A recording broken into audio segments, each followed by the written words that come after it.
दिल्ली में एक जज अमन कुमार शर्मा की जान लेने का जो मामला सामने आया है खुद की, जिसने ये उजागर कर दिया कि कैसे एक आम आदमी से लेकर न्यायपालिका में बैठे पुरुष भी कुछ मामलों में पुरुषों पर हो रहे उत्पीड़न के सामने असहाय महसूस करते हैं, मजबूर महसूस करते हैं।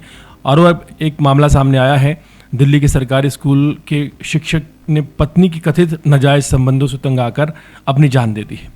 दिल्ली के भारत नगर थाना क्षेत्र से एक और दिल दहलाने वाली खबर सामने आई है, जहां दिल्ली के एक सरकारी स्कूल में बतौर कंप्यूटर साइंस शिक्षक कार्यरत परवीन कुमार ने अपनी पत्नी बिंदु के कथित अवैध संबंधों के चलते खुदकुशी कर ली। इस घटना ने एक बार फिर वैवाहिक तनाव और मानसिक उत्पीड़न जैसे गंभीर मुद्दों को उजागर किया है।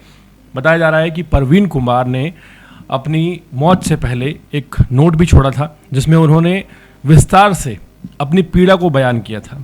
उन्होंने लिखा कि उन्होंने अपनी पत्नी को कई बार किसी अन्य व्यक्ति के साथ आपत्तिजनक स्थिति में पकड़ा। इतना ही नहीं, जब उन्होंने इस बारे में अपने ससुराल वालों से शिकायत की तो उल्टा उन्हें ही अपमानित किया गया, बेइज्जत किया गया और उनकी बातों को नज़रअंदाज कर दिया गया। घटना से पहले परवीन ने अपनी बहन को व्हाट्सएप वीडियो कॉल के जरिए पूरी बात बताई, सबूत दिए। उन्होंने ये भी आरोप लगाया कि उनकी पत्नी के उसी के मामा के साथ अवैध संबंध थे। इन सब बातों से मानसिक रूप से टूट चुके परवीन ने आखिरकार 27 जनवरी 2026 को अपनी जीवन लीला समाप्त कर ली। इस पूरे मामले में सबसे ज़्यादा चौंकाने वाली बात यह रही कि दिल्ली पुलिस ने एफआईआर दर्ज करने में करीब 4 महीने का समय लगा दिया। परवीन की मौत 27 जनवरी 2026 को हुई थी, लेकिन मामला 1 मई 2026 को दर्ज किया गया। वो भी तब जब सुसाइड नोट सामने आ चुका था और सबूत थे। पुरुषों के उत्पीड़न की अगर बात की जाए तो पुलिस को दी गई शिकायत में परवीन के परिवार ने दावा किया है कि परवीन कुमार दिल्ली के एक सरकारी स्कूल में कंप्यूटर साइंस शिक्षक थे। साल 2018 में उनकी शादी बिंदु नाम की एक महिला से हुई थी, जो कि करनाल की रहने वाली थी। दोनों की एक बेटी भी है। परवीन कई सालों से दिल्ली में पहले किराए के मकान में रहते थे, बाद में उन्हें सरकारी क्वार्टर मिल गया, जहां वो अपनी पत्नी और अपनी बेटी के साथ खुशी खुशी रहने लगे। परिवार के अनुसार शादी के कुछ महीनों बाद ही परवीन ने अपनी पत्नी बिंदु को सतविंदर उर्फ साहिल के साथ आपत्तिजनक स्थिति में इंटीमेट होते हुए पकड़ा। इस बात की शिकायत उन्होंने अपनी सास शीला और ससुर सतविंदर से की। उस समय ससुराल पक्ष ने इज्जत का हवाला देकर उन्हें समझा बुझा लिया और भरोसा दिलाया और जिम्मेदारी ली कि आगे ऐसा नहीं होगा, लेकिन हालात बिल्कुल नहीं बदले। कुछ समय बाद परवीन ने अपनी पत्नी को फिर से उसके मामा संजय के साथ गलत अवस्था में इंटीमेट होते हुए देख लिया। इस बार उन्होंने खुद बिंदु को समझाने की कोशिश की, लेकिन कोई असर नहीं हुआ। आरोप है कि बिंदु देर रात तक अनजान लड़कों से फ़ोन पर बात करती रहती थी। जब परवीन ने इसका विरोध किया तो बिंदु नाराज़ होकर जून 2025 में अपनी बेटी को लेकर मायके चली गई। इसके बाद परवीन ने कई बार उसे मनाने की कोशिश की, लेकिन वो वापस नहीं आई।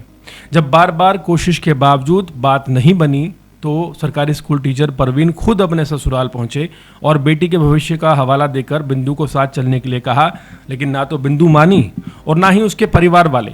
यहाँ पर उल्टा परवीन को कथित तौर पर अपमानित किया गया, बेइज्जत किया गया, बुरा भला कहा गया। परिवार का कहना है कि इस अपमान से आहत होकर परवीन वापस अपने सरकारी क्वार्टर पर लौटे। 27 जनवरी 2026 को उन्होंने अपनी बहन को व्हाट्सएप कॉलिंग के जरिए पूरी बात बताई और सबूत दिए, फोटो सेंड की और ये कहा कि पत्नी और उसके मामा के संबंधों के कारण उनके पास जीने का कोई रास्ता नहीं बचा है। इसके बाद उन्होंने कथित तौर पर कुछ फोटो और सबूत भेजे और कॉल काट दी।